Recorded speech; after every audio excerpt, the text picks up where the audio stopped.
आपल्याला नेहमी एक चॉईस असतो. तो चॉईस घ्यायचा की नाही आपण ठरवायचं. त्याला संधी म्हणतो आपण साध्या भाषेत, मराठी भाषेमध्ये. म्हणून संधी घेणं, चॉईस आपण जे काही करतो या मोमेंटला, त्याचा परिणाम पुढे होणार आहे. आणि आज जे आपण भोगतोय त्याचा परिणाम आपल्या मागच्या ॲक्शन्समुळे लक्षात ठेवायचं. मगाशी कोणतरी बोलता बोलता बोललं आपल्याच कर्माचं फळ आहे. त्यामुळे दुसऱ्यांना ब्लेम करून काहीच चालणार नाही, कोणालाच ब्लेम करून काय होणार नाही. तर आपल्याला एक गोष्ट कळलं पाहिजे की आता जो आहे आपण, आज जो आपण आहोत, हे आपल्या पूर्वकर्माचंच फळ आहे. पूर्व म्हणजे पूर्वजन्माचं म्हणत नाही, ह्याच जन्मामध्ये आपण जी काही चॉईस केलेले आहेत. कारण आपल्याला चॉईस करण्याचा अधिकार आहे. कर्मण्ये वाधिकार असते तर अर्थ, पहिला अर्थ आहे कर्मावर आपला अधिकार आहे. कर्मावर अधिकार आहे म्हणजे काय? प्रत्येक क्षणाला काय करायचं हा चॉईस तुमच्याकडे आहे. करायचं की नाही हा पण चॉईस आहे. करायचं की नाही, कुठला चॉईस घ्यायचा हा पण आपल्याकडे चॉईस आहे. त्यामुळे कर्म काय करायचं त्याच्यावर आपला अधिकार आहे. कर्मण्ये वाधिकार म्हणजे काय? कर्मणी एव अधिकार असते, म्हणजे अधिकार आहे. कर्मणी एव म्हणजे कर्मावरच फक्त आपला अधिकार आहे. पुढे काय म्हटलंय? ना कर्मण्ये वाधिकार असते ना मा फलेषु कदाचन, म्हणजे काय? फळावर कदापि नाही. मग तुम्ही म्हणा कशाला कर्म करायचं, उद्योग नाही आम्हाला. फळावर नाही म्हणजे याचा अर्थ नीट समजून घ्या की आपण जे अपेक्षा करतो किंवा आपला जो आग्रह असतो फळाच्या बाबतीत, त्याप्रमाणे होईल की नाही सांगता येत नाही. कळलं? म्हणजे काय? फळ हे मिळणारच हे लक्षात ठेवायचं. कर्म चॉईस केलं की जिथे परिणाम आहे तिथे कारण आहे, आणि कारण आहे तिथे परिणाम आहे. म्हणून there is a consequences always. For every choice there is a consequence, हे नक्की. पण ते फळ जे मिळणार, हे फळ कधी मिळेल, कुठून मिळेल, कुठल्या प्रकारे मिळेल हे सांगता येत नाही. समजलं ना? पण फळ हे नक्की मिळतं. म्हणून कधी कधी आपल्याला अपयशाचं फळ मिळतं, पण हे अपयशाचं फळ मोमेंटरी असतं. लक्षात ठेवा, टेम्पररी असतं. हे फळ तुम्हाला मिळालं म्हणून आपण लगेच नर्वस होतो. कितीतरी लोक म्हणतात आम्ही एवढं केलं, परवाच अजून एक मला मुलगी भेटली. मला पूर्वी खूप वाटायचं तूच आहे तुझ्या जीवनाचा शिल्पकार, सद्गुरूंचं बरोबर आहे. म्हणून मी बऱ्याचशा गोष्टी केल्या, काही केल्या नसणार नक्की, पण बोलायला सोपं असतं ना. मी प्रार्थना म्हटली म्हणजे किती 2 प्रार्थना म्हटली असते सकाळ उठून देवापुढे. पण मला असं कळलं की शेवटी ते होतंच, काय नाही, कोण काय शिल्प आपण काय घडू शकत नाही. आता हे असं म्हणणं म्हणजे किती चुकीचं आहे. कारण आपल्या जीवनामध्ये आपण काही करतो त्याचं अपयश यश येतच असतं आपल्याला. हे आपलं फळ असतं, आणि हे फळ टेम्पररी असू शकतं किंवा लॉंग टर्म असू शकतं. कधी कधी अपयश ही यू टर्न असू शकते. आपल्याला यू टर्न घेण्यासाठी की बाबा ह्या दिशेने चाललाय, तो दिशा बरोबर नाही तुझी. कारण शेवटी कर्म करताना दिशा पण महत्वाची आहे ना. आपला गोल ठरलेला आहे की मला मोठा बिझनेसमॅन व्हायचं आहे, मला मोठा क्रिकेटर व्हायचं आहे, गोल ठरलं आहे. पण तुझी जी दिशा आहे ना ती जर चुकली, कारण शेवटी दिशेला पण महत्व आहे ना. दिल्लीला जायचं आणि बसायचं गोव्याच्या गाडीत नाही चालणार ना. म्हणून जो गोल ठरलेला आहे आपला, त्या गोलच्या बाजूनी जाणं, आणि ते जर जाणं शक्य नसेल, जमत नसेल, तर कधी कधी तुम्हाला यू टर्न मारायला लावतं. समजलं? आपलंच कर्म, मी डेस्टिनी म्हणत नाही, आपलंच कर्माचं फळ मिळण्यासाठी कधी कधी यू टर्न मारायला लागतो, म्हणजेच अपयश येतं. मग या अपयशातनं आपण काय शिकायचं? इम्प्रूव्हमेंट. भाऊ मागच्या वेळेला मी काय चुका केल्या, ह्या चुका मी पुन्हा करणार नाही आणि मी पुढे जाणार. कळलं? मी उदाहरण देतो. डॉक्टर काश्मीरा संके सगळ्यांना माहिती आहे, बरोबर? ती सेलिब्रिटी झालेली आता. तिने मला काय सांगितलं, पहिल्या वेळा मी फेल जेव्हा झाली तेव्हा मला कळलं की माझा अभ्यास बरोबर नाही झाला, बरोबर दिशेने नाही झाला. आणि नंतर तिने आपल्यामध्ये इम्प्रूव्हमेंट करत पहिली आली महाराष्ट्रात. म्हणजे हे जे अपयश असतं हे आपल्याला आयदर यू टर्न घेण्यासाठी असतं की बाबा ही जी दिशा बरोबर नाही आहे, किंवा तू हा बिझनेस घेतलाय तो पण तुझ्यासाठी बरोबर नाही आहे, हे सांगण्यासाठी सुद्धा कधी कधी अपयश असतं. कधी जर तुम्ही कर्म नीट करत असाल, कर्म नीट करायचं म्हणजे काय हा पण प्रश्न आहे, तो मी नंतर घेतो. तर पहिल्यांदा या मला यू टर्नवर बोलायचं आहे. आपल्याकडे GPS सिस्टम आहे ना, आपल्याकडे सगळेजण GPS सिस्टम वापरत आहेत. आता GPS सिस्टम आपल्याला सांगत असते, गुगल मावशी, की असा जा, तसा जा, तसा.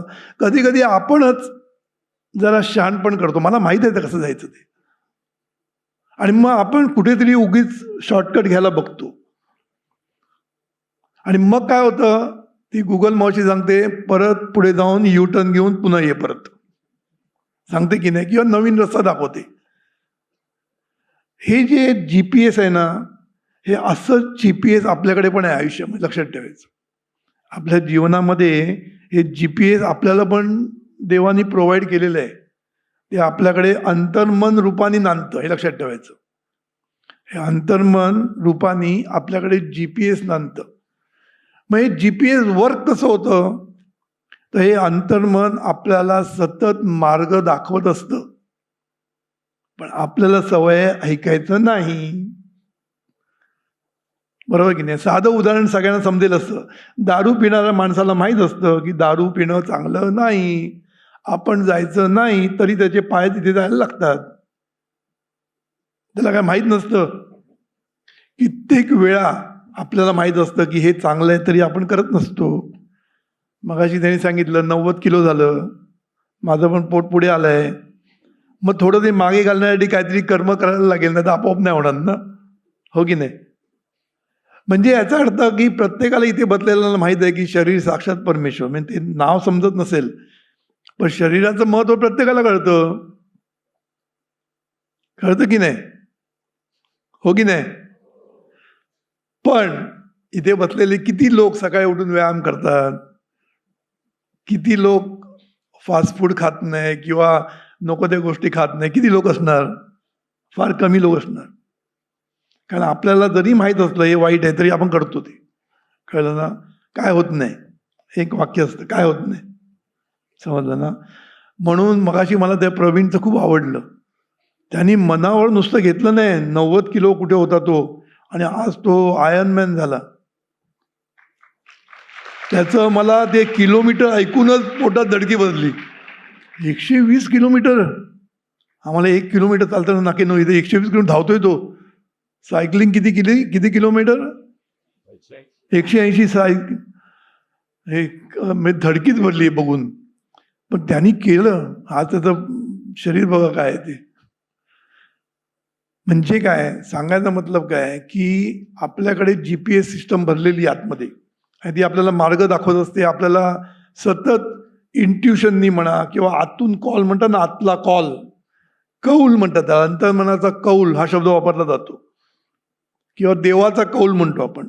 देवाचा कौल म्हणजेच आपल्या अंतर्मनाचा कौल आपल्याला सांगत असतो नेहमी, काय चांगलं आणि काय वाईट. विवेक बुद्धी ही आपल्याकडे असतेच, पण ती आपण वापरत नाही. कळलं ना? म्हणून ही GPS सिस्टम आपल्याला सांगत असते काय करायचं आणि काय नाही करायचं, पण आपण ते करतो. तसं तुम्ही आयुष्यामध्ये जेव्हा उत्कर्षाच्या प्रवासामध्ये निघतात, या प्रवासामध्ये तुम्हाला गोल माहीत आहे, आता त्या गोलपर्यंत पोचायचं कसं, याच्यासाठी प्रयत्न हे सगळ्यांनी केले. तिघांनी भरपूर प्रयत्न केले, तिघांनी भरपूर कष्ट सोसले.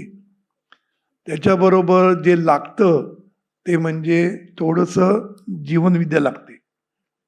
ही जर जीवनविद्या बरोबर असेल तर अपयशाने आपण डिप्रेस होत नाही, अपयशाने आपण आत्महत्येकडे प्रवृत्त होत नाही. अपयशातनं पुढे जाण्याची जी प्रेरणा असते, पुढे जाण्याचं जे ताकद असते, जे सामर्थ्य असतं, ते सामर्थ्य आपल्याला जीवनविद्येमधून मिळतं. मग आता GPS एक वेगळा अर्थ मी सांगतो. GPS म्हणजे काय? G म्हणजे ग्रॅटिट्यूड, P म्हणजे पीस, आणि S म्हणजे सद्गुरू भाव.